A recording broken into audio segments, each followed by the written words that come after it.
आइए मैं एक ऐसा वाक़या आपको सुनाने जा रहा हूं। उस वाक़े को आपने उलमा से सुना होगा, अपने इलाके के उलमा से सुना होगा, लेकिन मेरी ज़बान से ये वाक़या पहली मर्तबा आप सुनेंगे। और देखिए इस वाक़े को जब मैं सुना रहा हूं तो इससे आपको पता चलेगा ईमान से पहले आदमी की हालत क्या होती है और जब वो मोमिन हो जाता है तो उसके अंदर कितनी ताकत आ जाती है। वो देखिए, दोनों चीजें आपके सामने रखता हूं। आपको मालूम है कि बादशाह था फिरौन, और फिरौन का सबसे बड़े दुश्मन कह लो, फिरौन के लिए सबसे बड़ा चैलेंज कौन थे? हजरत मूसा अलैहिस्सलातु वस्सलाम।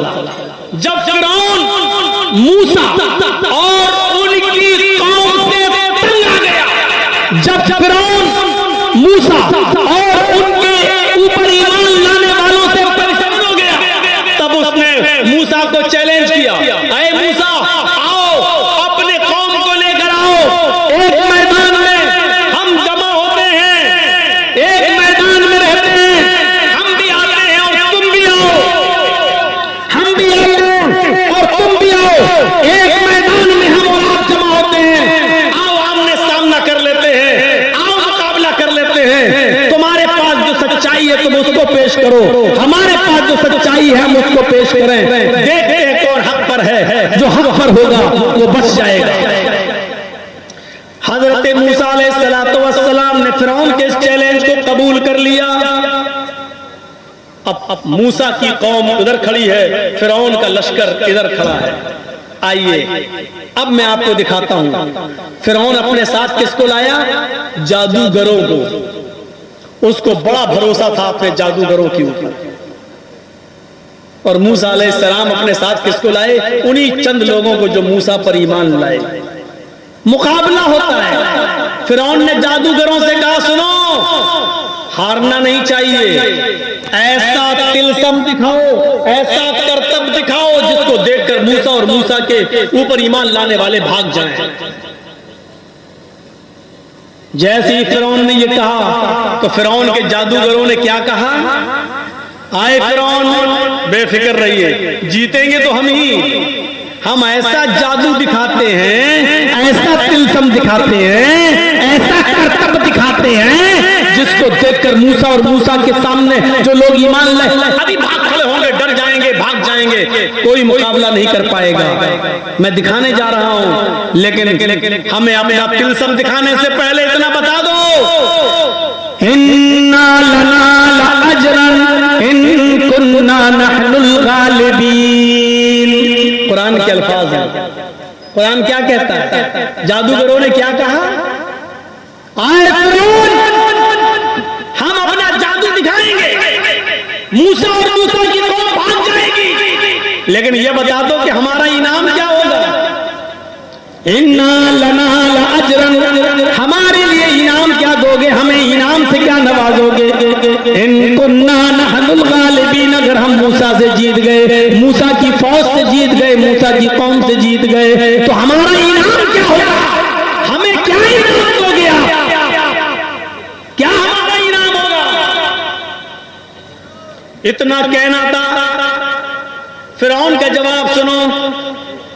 फिरौन का जवाब, कहना व इन्नकुम लमिनल मुकर्रबीन, अगर तुम फिरौन से अगर तुम मूसा से जीत गए, मूसा की कौम भाग गई और मूसा पर गालिब आ गए, तो हम तुम्हें अपना मुकर्रब बना लेंगे, तुम हमारे वजीर बन जाओगे, हम तुम्हें अपनी कैबिनेट में शामिल कर लेंगे, हम तुम्हें मिनिस्टर बना देंगे, हम तुम्हें वजीर बना देंगे। व इन्नकुम लमिनल मुकर्रबीन, तब तुम हमारे खास कराबतदारों में हो जाओगे, हमारे मुकर्रब बन जाओगे, हमारे साथ तुम्हारा अच्छा मामला होगा, यानी तुम हमारे पास बैठोगे, हम कोई भी काम करेंगे मुल्क के लिए तो तुमसे मशवरा करेंगे, तुम्हें अच्छी दौलत देंगे, अच्छा पैसा देंगे, अच्छे इनाम से तुम्हें नवाजेंगे, तुम हमारे मुकर्रब हो जाओगे। अब मोदी जी कह दें किसी से ये काम कर दो तो हमारे करीबी हो जाओगे, तो वो आदमी वो काम करेगा कि नहीं करेगा? मोदी जी तो बहुत दूर की बात, आपके नीतीश जी अगर कहते हैं कि ये काम कर दो तो वो आदमी करीब हो जाएगा फौरन। अरे साहब हम इनके करीब हो जाएंगे, अरे जिंदगी भर हमें क्या करना है, इतना कमा लेंगे कि जिंदगी भर बैठ के खाएंगे। अब फिरौन ने जब ये कह दिया कि अगर तुमने ऐसा किया तो तुम हमारे कैबिनेट में हमारे वजीर बन जाओगे, तो जादूगरों की खुशी का ठिकाना नहीं रहा। अब जादूगरों ने अपना तिलस्म दिखाया, अब जादूगरों ने अपना जादू दिखाया। जानते उन्होंने क्या किया? उन्होंने रस्सियां फेंकी, जो उनके पास रस्सियां थी, जादूगरों ने रस्सियां फेंकी। जैसी रस्सी फेंकी वो रस्सी रेंगने लगी, सांप बन गई, ऐसे चलने लगी। देखने वालों को सांप नजर आने लगा। मूसा अलैहिस्सलाम तो डर गए। अल्लाह ने कहा ला तखफ, ना ना ना ना, डरो नहीं। ये दिखाई दे रही हैं, ये सांप दिखाई दे रहे हैं, लेकिन हकीकत में सांप नहीं है, ये नजरों का फेर है। ये तुम्हें जो सांप नजर आ रहे हैं, ये सांप है नहीं, ये इनका जादू है। आंखों पर इन्होंने नजर बंद कर रखी है, ये रस्सियां हैं, सांप नहीं है। इसलिए रुको, डरना नहीं। जैसी वो रस्सियां रेंगने लगी और मूसा अलैहिस्सलाम के करीब जाने लगी, उनको सांप नजर आने लगी।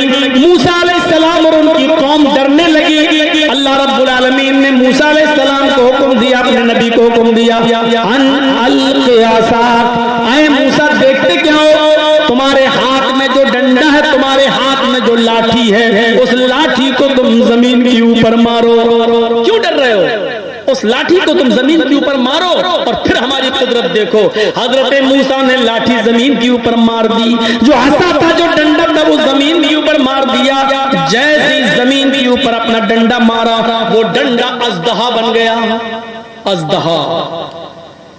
फइज़ा हिया तल्क़फ़, मुंह खोला और सारे सांपों को खा गया।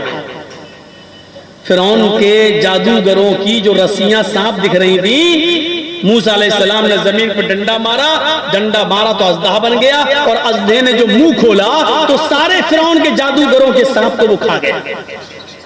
अब जादूगर तो डर गए, ये क्या? और वहीं से समझ गए, वहीं से एहसास पैदा हो गया और समझ गए कि हमने जो दिखाया था वो जादू है, लेकिन मूसा ने जो दिखाया वो जादू नहीं है। हमने जो दिखाया वो जादू है और मूसा ने जो दिखाया वो जादू नहीं है, वो अल्लाह की तरफ से उनको मिला है। अगर कुछ हो गया हम जिंदा नहीं बचेंगे, क्योंकि अल्लाह की तरफ से वाज़ेह निशानी दी गई है मूसा को।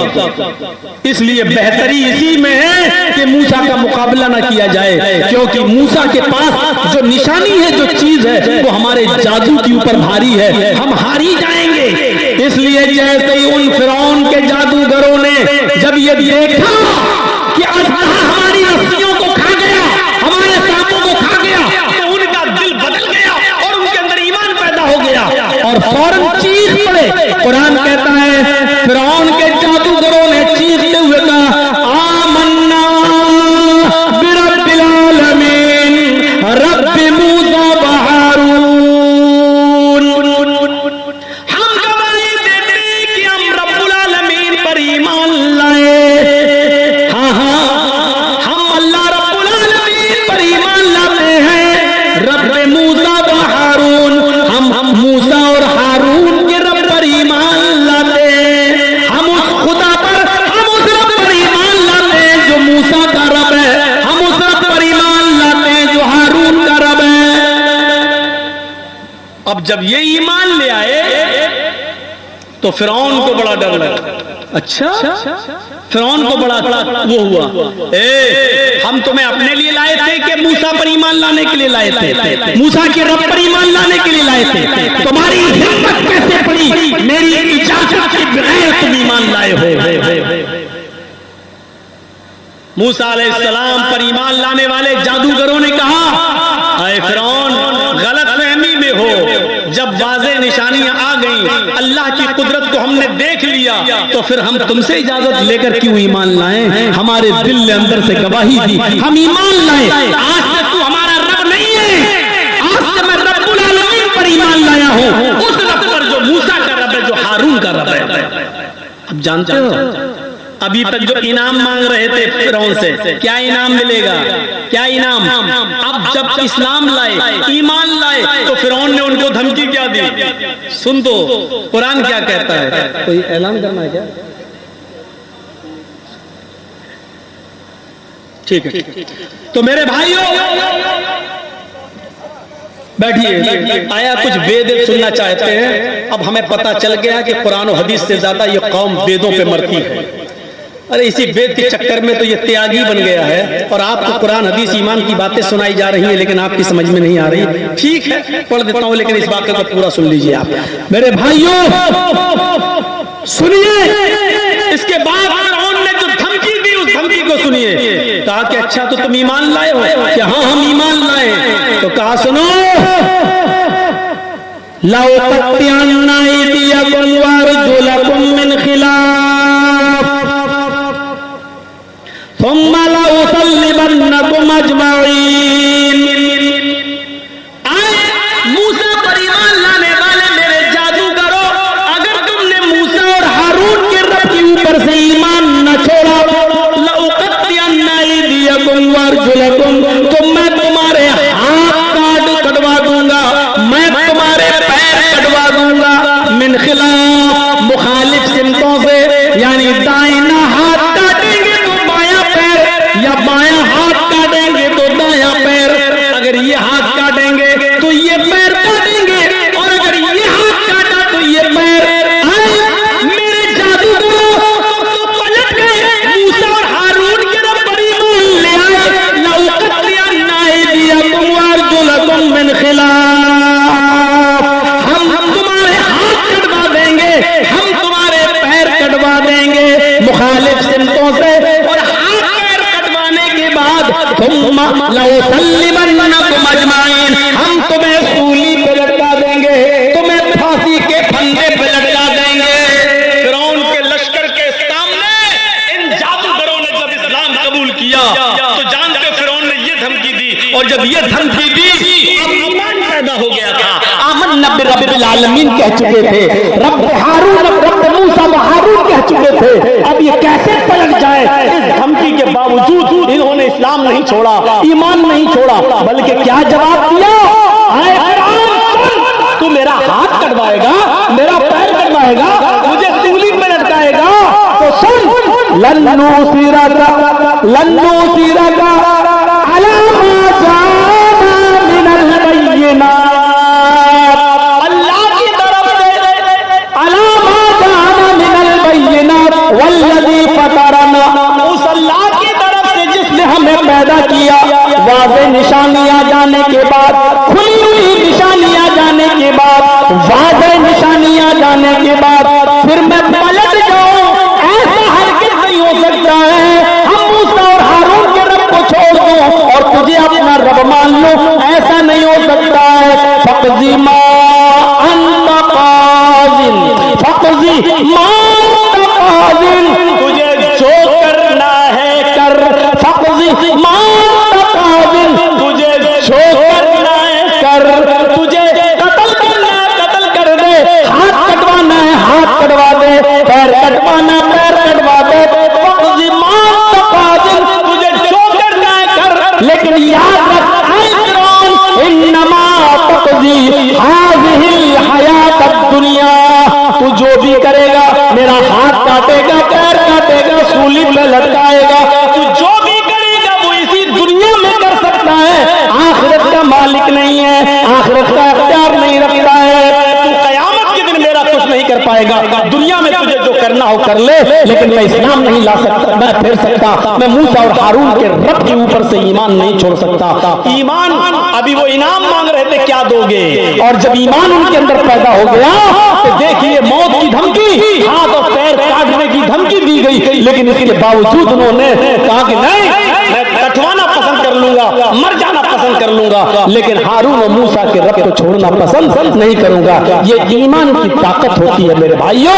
ईमान की ताकत जब किसी के अंदर पैदा हो जाए तो यकीन मानिए मेरे भाइयों, दुनिया की कोई ताकत उससे नहीं लड़ सकती है और वो दुनिया की किसी भी ताकत के सामने झुक नहीं सकता है। इसलिए ईमान अपने अंदर पैदा करिए। मेरी पूरी तकरीर ईमान और अमले सालेह के इर्द गिर्द घूम रही है कि ईमान और अमले सालेह हमारी जिंदगी में आ जाए, फिर देखिए कोई दुनिया की ताकत हमारा मुकाबला नहीं कर सकती है। आप क्या समझते हैं? तारिक इब्न ज़ियाद जब मुल्कों को फतह करता हुआ जब स्पेन में पहुंचता है तो अपनी फौज के सिपाहियों से कहता है कश्तियां जला दो।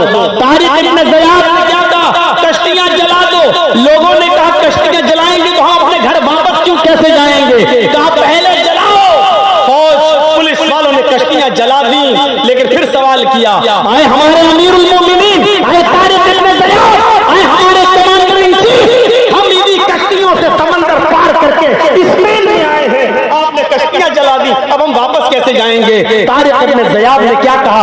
अब वापस नहीं जाना है, इस स्पेन में हमें लड़ना है, या तो इस्लाम का झंडा लहराना है, अगर जिंदा रहना है तो इस्लाम का झंडा लहराना है, या फिर लड़कर मर जाना है, घर वापस जाने का सपना छोड़ दो। इसलिए हमने कश्तियां जलवा दी हैं, इसलिए हमने कश्तियों में आग लगवा दी है, इसलिए कश्तियों को हमने जला दिया है ताकि घर जाने का सपना, बीवी बच्चों के से मिलने का सपना तुम्हारा दूर हो जाए। मेरे प्यारे साथियों, जिस तरीके से ईमान हमारे लिए, इस्लाम हमारे लिए, उसी तरीके से ये इस्लाम सबके लिए, जिस तरीके से ये कुरान हमारी किताब है, अल्लाह तबारक व तआला ने इस कुरान को पूरी दुनिया के तमाम लोगों के लिए कहा